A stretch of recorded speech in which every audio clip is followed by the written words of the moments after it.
Και κάπως έτσι φτιάχτηκε ένα σπίτι για τα μικρά μας καβουράκια.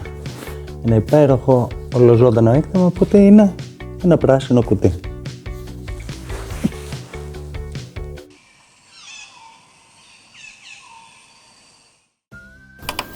Πώς όμως φτιάχτηκε? Πάμε να το δούμε βήμα-βήμα. Καταρχάς να πούμε ότι θα βάλουμε μέσα καβουράκια βρικόλακες ή αλλιώς γέωσε σάρμα. Είναι καβουράκια του γλυκού νερού. Χρειάζονται ξηρά οπωσδήποτε, γι' αυτό θα δείτε ότι το έκθεμα θα έχει μεγάλο μέρος ξηράς και ένα μικρό ποσοστό της επιφάνειας θα είναι καλυμμένο με νερό. Ονομάζονται βρικόλακες γιατί συνήθως τα αρσενικά έχουν κίτρινα φωσφοριζέ μάτια που ξεχωρίζουν και έτσι θυμίζουν έναν βρικόλακα, αν ο βρικόλακας είναι κάτι που υπάρχει. Αν υπάρχει, πείτε το μου, θέλω να δω. Τα μικρά βρικολακάκια λοιπόν προέρχονται από την Νοτιοανατολική Ασία, κυρίως από την Ινδονησία. Όπως είπαμε, είναι καβούρια της ξηράς και του νερού. Περνούν τον περισσότερο χρόνο τους στην ξηρά, αλλά είναι απαραίτητο να έχουν νερό και είναι από τα λίγα είδη καβουριού που αναπαράγονται σε γλυκό νερό. Είναι πολύ σπάνιο αυτό για καβούρια. Λοιπόν, ήδη έχω στρώσει το υπόστρωμα, όπως βλέπουμε, ψηλό χαλίκι για να μπορούν να τρυπώνουν μέσα ουσιαστικά, γιατί καμιά φορά όταν αλλάζουν τον εξωσκελετό τους χρειάζονται μια επιπλέον προστασία και τρυπώνουν στο υπόστρωμα. Αφού το απλώσω καλά, θα ξεκινήσω να σχηματίζω ένα όριο με τις πέτρες. Οι πέτρες αυτές είναι Dragonstone που βλέπουμε. Θα κάνω λοιπόν ένα όριο, ούτως ώστε να οριοθετήσω το σημείο του νησιού, εντός εισαγωγικών, από το σημείο του νερού. Φτιάχνω ένα μικρό ημικύκλιο, χρησιμοποιώ και ένα πάρα πολύ όμορφο ξύλο που είχα δει, το οποίο τελικά μετάνιωσα που το χρησιμοποίησα, αλλά αυτό θα το πούμε κάποια άλλη στιγμή. Και αφού στήσουμε τον τοίχο ουσιαστικά με πέτρες γύρω-γύρω, ούτως ώστε να αποτρέψουμε το νερό από το να έρχεται σε επαφή με το χαλίκι που θα γεμίσουμε την εσοχή αυτή και να το παρασέρνει. Βάζω τώρα το χαλίκι, όπως βλέπετε, γεμίζω την εσοχή. Θέλω να το φέρω σε ένα επίπεδο ούτως ώστε όταν βάλω τελικά το χώμα για να φυτέψω τα φυτά να είναι σε πιο υψηλό επίπεδο από το νερό το χώμα, για να μην είναι διαρκώς βρεγμένο, να μην είναι μουλιασμένο συνέχεια, να μην τσαπίσουν οι ρίζες των φυτών μου ουσιαστικά. Λοιπόν, στρώνω το χαλίκι μια χαρά. Τι άλλο θέλω να βάλω για να δούμε, μια έκπληξη είναι και για μένα. Ναι, συνεχίζω με τις πέτρες, θέλω να σηκώσω λίγο το τείχος ακόμα πιο ψηλό για να μπει και το χώμα και να μην κατρακυλήσει μέσα στο νερό και καταλήξω με έναν βούρκο. Μου παίρνει λίγη ώρα για να δω πώς θέλω να τοποθετήσω ακριβώς τις πέτρες. Ο σκοπός μου είναι να έχω τη μεγαλύτερη δυνατή επιφάνεια για τα καβουράκια να μπορούν να κυκλοφορούν στην ξηρά ουσιαστικά. Εγώ θα χρησιμοποιήσω ένα πανάκι που πωλείται γενικά ως ξεσκονόπανο, είναι η αλήθεια. Τίποτα σπουδαίο, πάμφθινο. Έχει αντοχή στο νερό. Κάποια στιγμή βεβαίως θα αποσυνδεθεί και αυτό, αλλά μέχρι να φτάσει εκείνη τη στιγμή οι ρίζες των φυτών θα κάνουν τη δουλειά που κάνει τώρα αυτό. Είναι διατριτό, οπότε δεν θα μου δημιουργήσει κάποιο πρόβλημα. Θα το τοποθετήσω πάνω ακριβώς από το χαλίκι.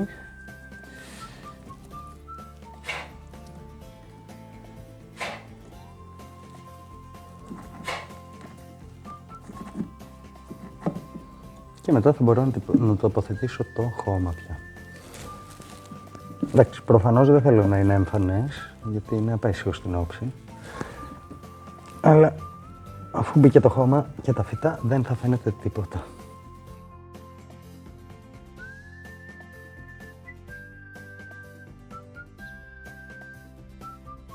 Φυσικά θα του δώσω ύψος, έτσι. Πρώτον για να χωρέσουν και αρκετά φυτά, δεύτερον για να επεκταθεί λίγο το σημείο της στεριάς, και μόλις αντιλήφθηκα ότι εγώ είχα μπροστά σας τον κουβά με χώμα, αλλά παιδιά δεν το ξανακάνω αυτό. Μπορείτε να φανταστείτε ότι απλά έριχνα το χώμα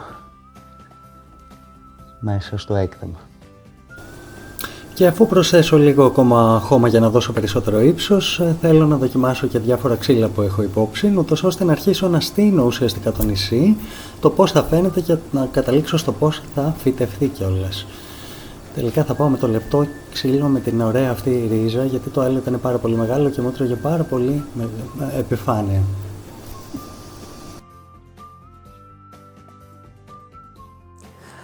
Πάμε λοιπόν να φυτέψουμε.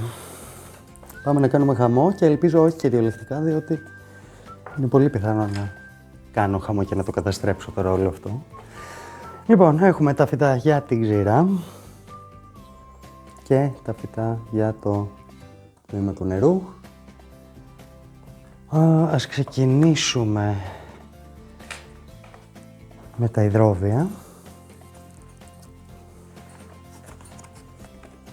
Λοιπόν, έχω κλαδέματα κυρίως από τα νηδρία μου. Έχω λίγη ελτερνατέρα, έχω λίγη μπακόπα, έχω μονοσολίνιο και λοιπά. Λοιπόν, η λογική τώρα που θα ακολουθήσω είναι η εξής. Έχω βουκεφαλάνδρα μίνι, η οποία θα μπει πάνω στο ξύλο και στους βράχους. Και βεβαίως λίγη υδροκοτήλη, η οποία είναι γενικά ένα φυτό που αγαπώ. Ας τα απλώσουμε εδώ.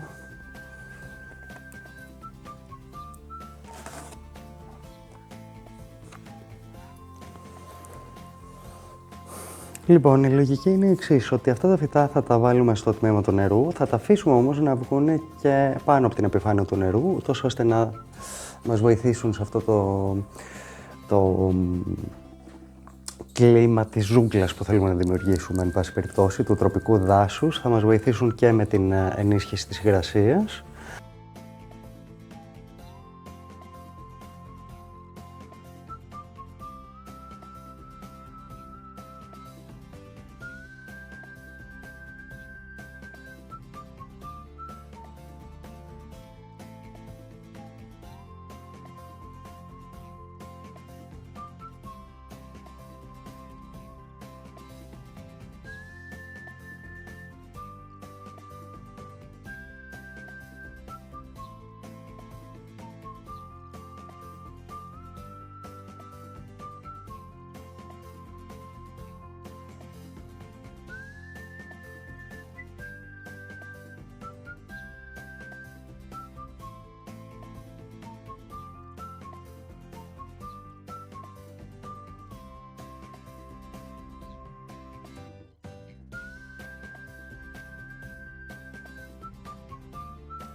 Τα φυτά στο νησί θα είναι όλα φυτά που μπορούν να ζήσουν σε κλειστό, υγρό, θερμό περιβάλλον. Είναι φτέρες, είναι τροπικά φυτά, είναι το σπαθίφυλλο που είναι πάντα αγαπημένο. Για την ακρίβεια το σπαθίφυλλο θα σας πω το εξής. Θα βάλουμε κάποιο και στο νησί, ίσως αυτό το μικρό, άντε, αυτά τα δύο. Τον κύριο όγκο όμως θα τον τοποθετήσω με τις ρίζες, τις γύμνες, μέσα στο νερό. Γιατί αυτό θα με βοηθήσει στην ποιότητα του νερού. Οι ρίζες θα παίρνουν όλα τα νητρικά, τα νητρόδι κλπ. Τις ουσιαστικά απεικοδομημένες ακαθαρσίες, οι οποίες θα είναι ελάχιστες γιατί μιλάμε για καβούρια, και θα τις αξιοποιεί ως λίπασμα, έτσι θα με βοηθήσει με την ποιότητα του νερού. Έχω ένα κομματάκι κρότονα. Δεν είμαι και πολύ αποφασισμένος, είναι όμορφα τα χρώματά του, αλλά είναι λίγο ογκώδης. Γενικά, όπου είναι εφικτό, προτιμώ να είναι γυμνόριζα, για να μην μεταφερθούν με το χώμα της γλάστρας ουσίες που δεν θα ήθελα, όπως κάποιο λίπασμα, κάποιο εντομοκτόνο κλπ. Γι' αυτό όπου μπορώ, αφαιρώ τελείως το χώμα, πλένω τις ρίζες και τα φέρνω γυμνόριζα.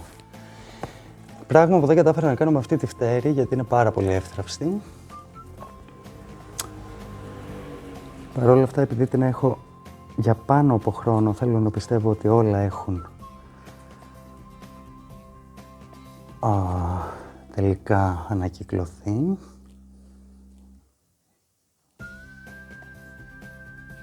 Λοιπόν, θέλουμε ζούγκλα τώρα, οπότε δεν μας ενοχλεί να είναι πυκνοφυτεμένο και άναρχο. Άλλωστε, είναι η φύση, έτσι. Ο λόγος ο πρώτος που θέλω να φτιάξω μια ζούγκλα είναι το αισθητικό αποτέλεσμα. Προσπαθώ να αναπαραστήσω ένα κομμάτι φύσης μέσα στο σπίτι μου. Δεν θα μπορούσε προφανώς να είναι στιλιζαρισμένο και συγυρισμένο και λες και μιλάμε για τον κήπο των Βερσαλλιών. Ο δεύτερος και σημαντικότερος είναι διότι με αυτόν τον τρόπο προσφέρω κάλυψη στα καβουράκια μου σε όλη την επιφάνεια του εκθέματος και τους προσφέρω ουσιαστικά ασφάλεια. Και όσο πιο ασφαλές νιώθει ένα ζώο, τόσο μεγαλύτερη χρήση του εμβαδού στο οποίο εμπεριέχεται κάνει. Δηλαδή τόσο πιο άνετα θα νιώσει να κυκλοφορεί στο έκθεμά μου. Και μετά τη φύτευση προσθέτω και το νερό μέχρι το ύψος που το θέλω, νερό αντίστροφης όσμωσης ή απεσταγμένο.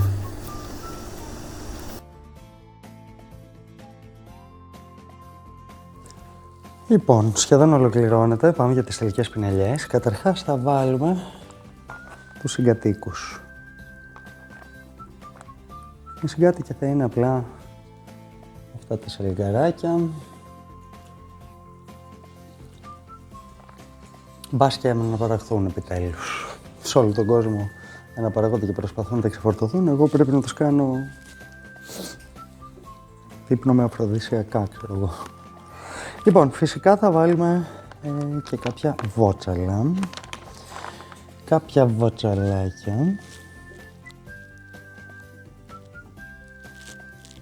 Ο λόγος είναι προφανής. Πρώτον, για να δημιουργήσουμε κάποιες επιπλέον κρυψώνες για τα καβουράκια μας και δεύτερον, παιδιά, ποιος δεν το ξέρει, πού θα κλαίνε τα καβουράκια αν δεν έχουν βοτσαλάκια. Ορίστε, το τακτοποιήσαμε και αυτό.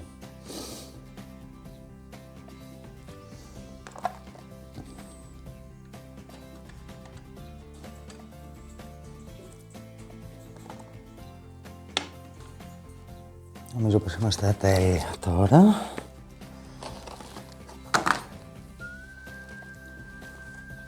Θα τοποθετήσουμε το φωτιστικό.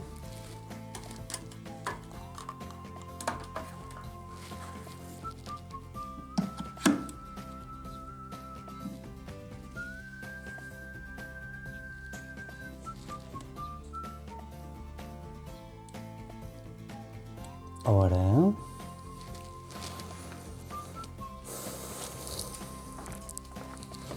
Θα ανεβάσουμε την υγρασία.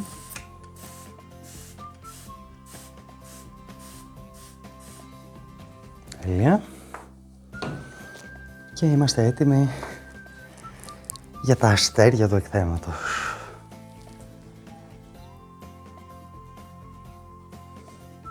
Τα μικρά μας ρικολεκάκια. Πάμε λοιπόν να τους καλωσορίσουμε στο σπίτι τους.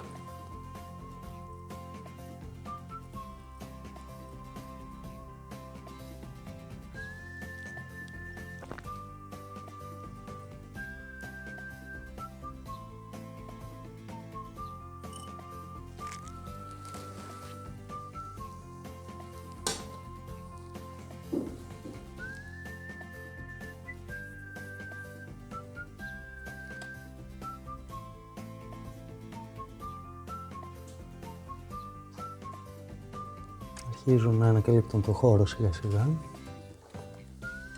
Έχουμε και έναν κύριο εδώ.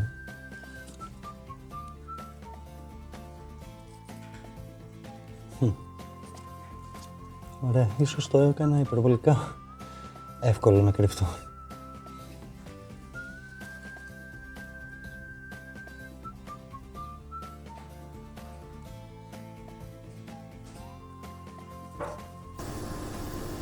Πείτε μου λοιπόν, έχει κάποιος τέτοιου είδους καβουράκια ή κάποιο άλλο έστω, έχει φτιάξει κάποιος ένα ενδιαίτημα, μήπως μπορείτε να μου δώσετε κάποια συμβουλή.